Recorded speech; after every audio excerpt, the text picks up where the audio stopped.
Government cannot be government until the people let them know that we put them there.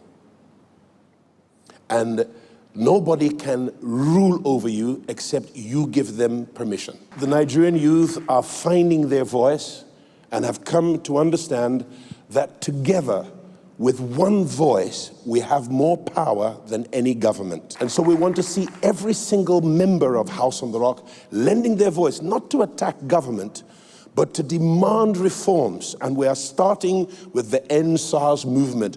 We're going to make many more demands in all the irregularities and anomalies in public and civil service.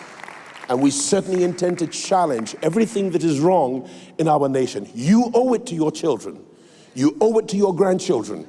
You owe it to the potential of this country.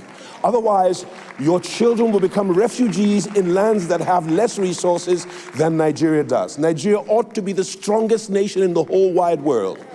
And now it is time for us to wake up, rise to our responsibility, and stand our ground and make sure that not one of your brothers or sisters in Christ or in the Nigerian brotherhood is left out of the challenge and the fight to insist and ensure that justice returns to our streets, that righteousness is restored to our land, that equity goes back to the parliamentary halls of our nation, and that equity and equality are available to all Nigerians. No longer will governments continue to steal from us. No longer will public servants and judicial officers continue to rape the system of justice. No longer should the law enforcement of our nation ever again inflict injustice upon us when they're supposed to protect justice for us.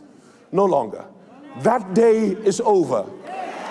And I want to commend this organic movement that is not led by any one individual. It's just the heart cry of all Nigerians, old and young. But I am so proud of our youth. I am so proud of our youth.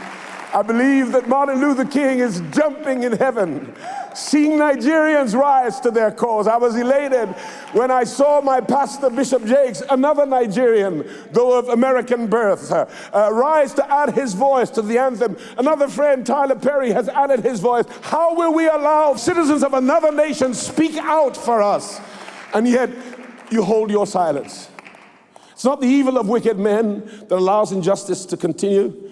It's the silence of good men and good women that allows the perpetrators of injustice to continue their wicked works. That day is over. Let's add our voice to the big anthem that now sounds with a unification to condemn the irregularities, the brutality, the extrajudicial violence to the citizenry. Let's add our voice to that anthem to insist that it stops from here forward. Power to the people.